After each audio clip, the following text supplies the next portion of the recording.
How's it going, everybody? My name's Chipper and welcome back to another video on Escape from Tarkov. So today I wanted to talk to you about the quest, A Shooter Born in Heaven. Now this is the quest where you need to get 3 headshots over 100 meters on Woods, Customs, Interchange and Shoreline. So shortly I'll be able to show you some highlights. However, what I wanted to do first was talk about some of the tips and tricks that I use in order to complete this quest. So the first one I want to talk about is the kit and the armor that you take out. Now the biggest tip that I could give you is make sure that you're under your weight limit.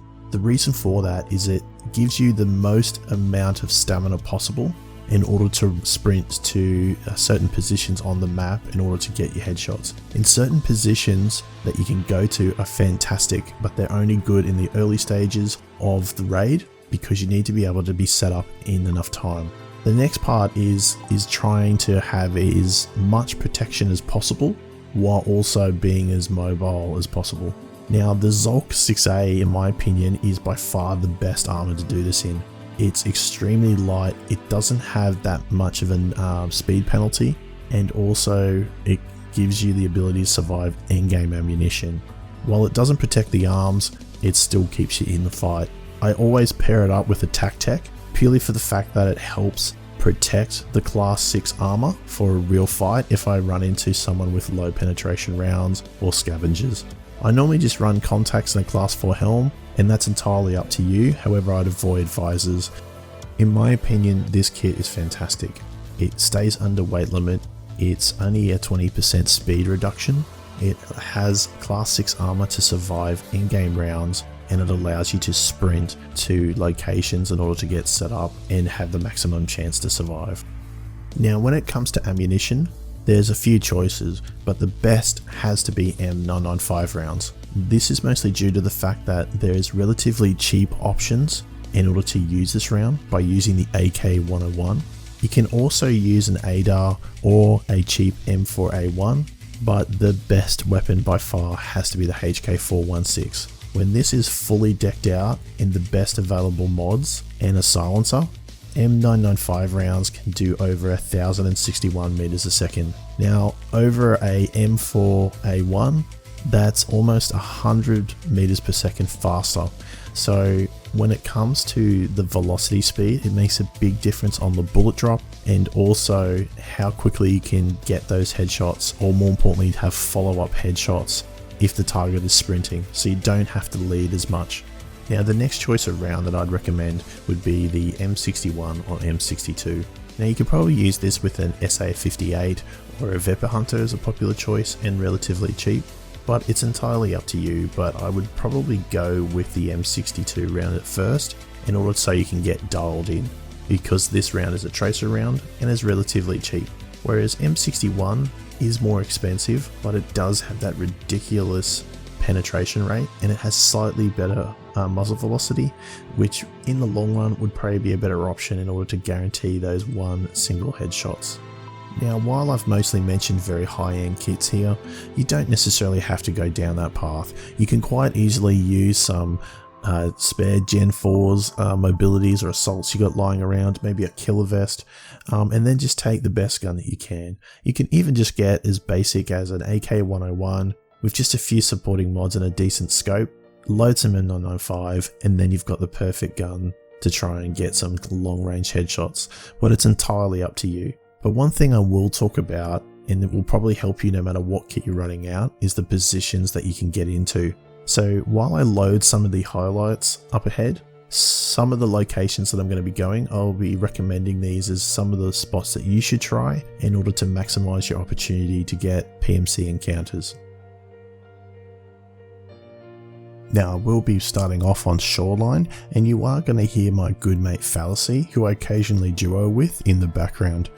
Now I will also be throwing up the weapon that I'm currently using for these kills, in case you would like to know some of the statistics. Oh, I think I see some. I'm running up towards the hill, where are you? No, I'm looking down near the road. I think it's a player scout. Whereabouts?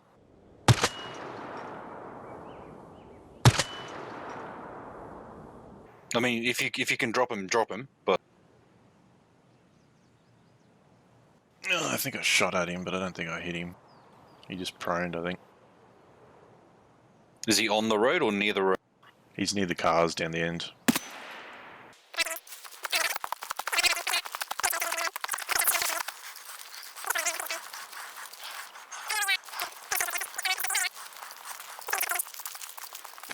He wouldn't have heard where those shots came from. Oh no, he's... Did you drop him? Yep. Nice. Was it a player? Oh yeah, it was.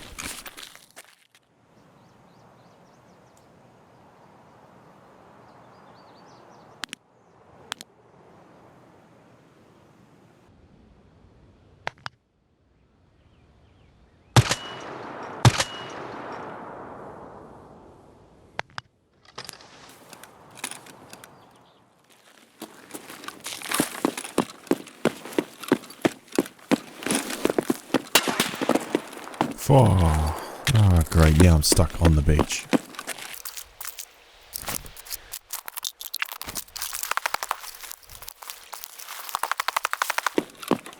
Oh, don't peek me. Don't peek me. Come on, don't do it.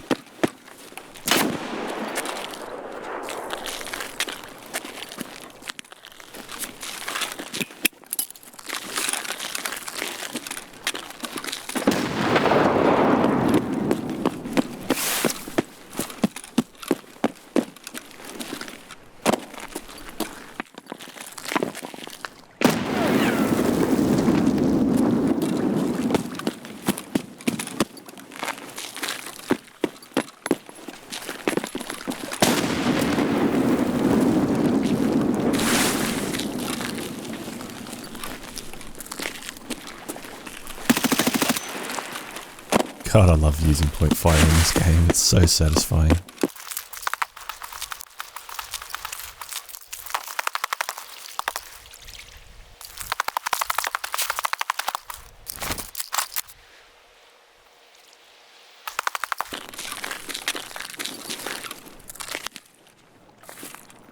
I had a feeling there was someone on the rocks.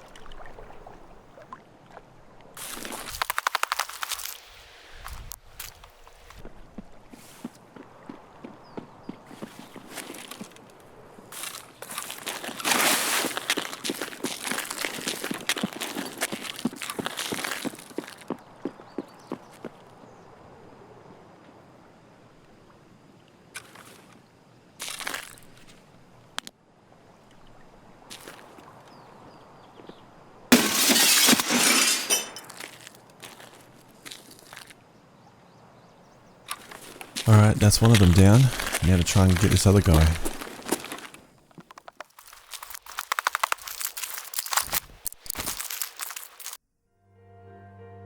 So after stomping around the house for a couple of minutes, I realised that this guy wasn't moving. So I thought of a really good idea. Why don't I bolt in the open over the beach towards the lighthouse tower?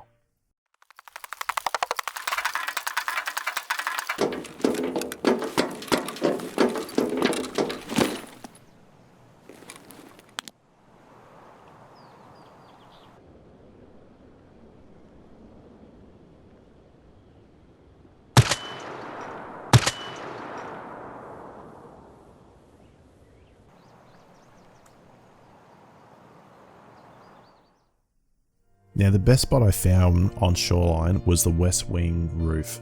Now what you can do here is you can drop your bag somewhere, you can jump up on the ventilation, and then you'll be able to then prone and have a clear line of sight with minimal silhouette down towards the power station. I also highly recommend shooting scavs near the power station to try and bait players, and if need be you can always jump up and shoot people at the bus terminal as well.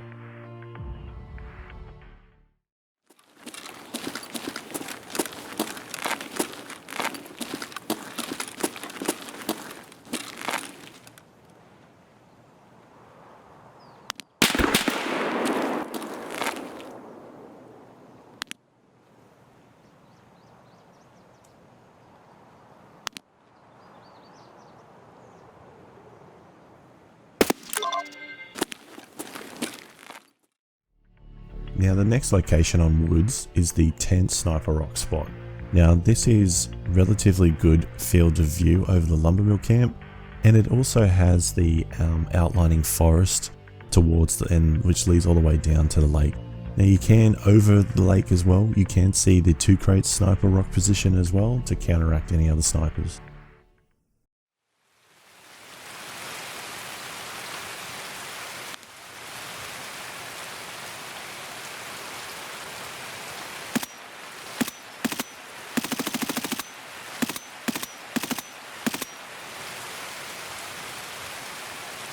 Oh, that full auto spray. I feel like I just broke character.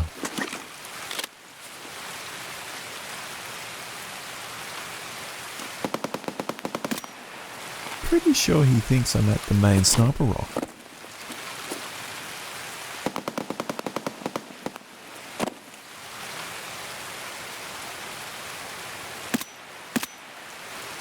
Ah, redemption.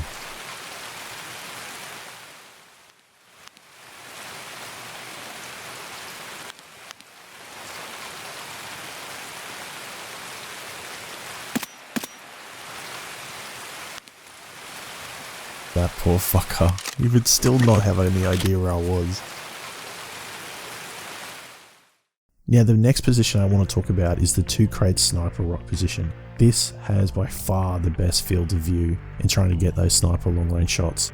And if you prone, as per the video, you can see with cover to the right hand side open fields. You can even have a clear line of sight to the majority of the lumber mill and even to sniper rock nests up at the back and to the left hand side across the lake. There's someone on the rock on the far distance. To the very left.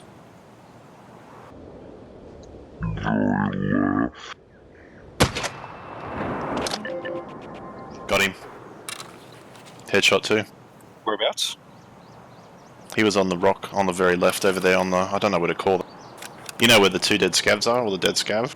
Yeah. And on the top of the hill? Yeah, just to the right of it, there's like the rocks, yep. Just sniper to headshot a guy there. Nice.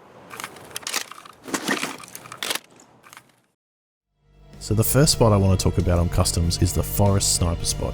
This overlooks the railway in the forest section and gives you decent enough cover, but also the ability to get over 100 meter headshots and has clear access to the customs door.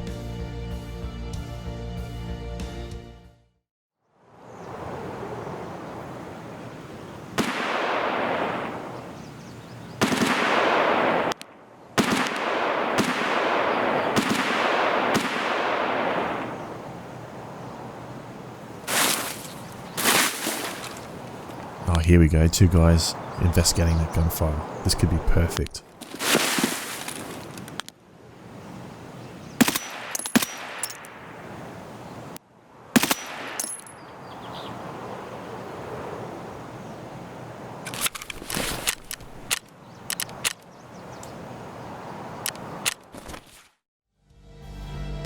So the second location I want to talk about is the bridge sniper spot. And if you hide into this bush, especially in the early game, if you spawn on Big Red side, you can catch a lot of people trying to cross over the empty river. And you just have to wait until they're at the fence line to get that 100 meter headshot.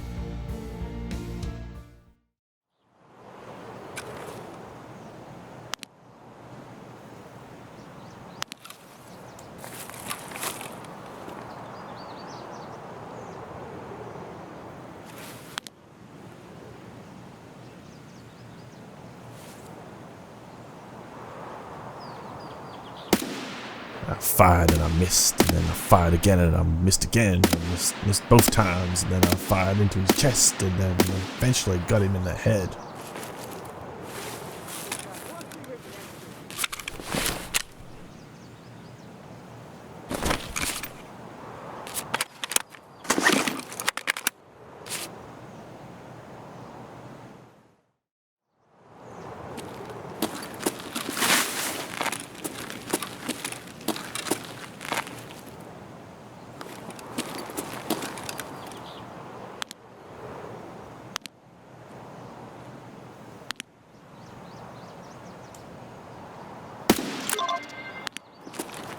He was actually looting a dead body then. Now, if you're lucky enough on Interchange to spawn near the Idea Tower, it's fantastic to sprint up and see if you can catch anyone who's spawning on the northwest side. It's relatively good in towards the later game too, especially if you've been trying to sniper someone who spawned at the southeast exit.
The next location is the Ollie Tower.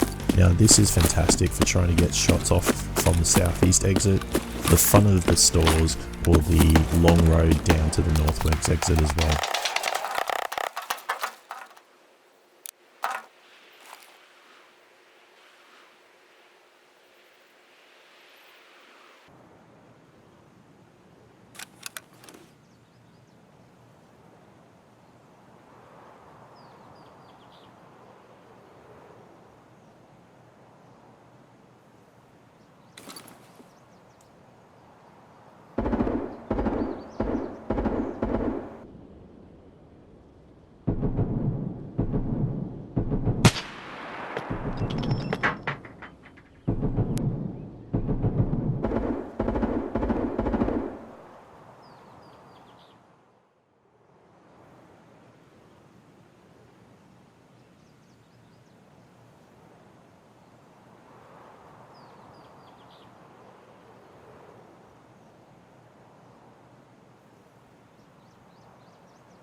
And that's Shooter Born in Heaven complete for 11.7. Thank you guys for watching until the end of the video. If you found this informative or you enjoyed the content, please like and subscribe to my channel. But more importantly, if you've got any comments, leave them down below. I always love answering them.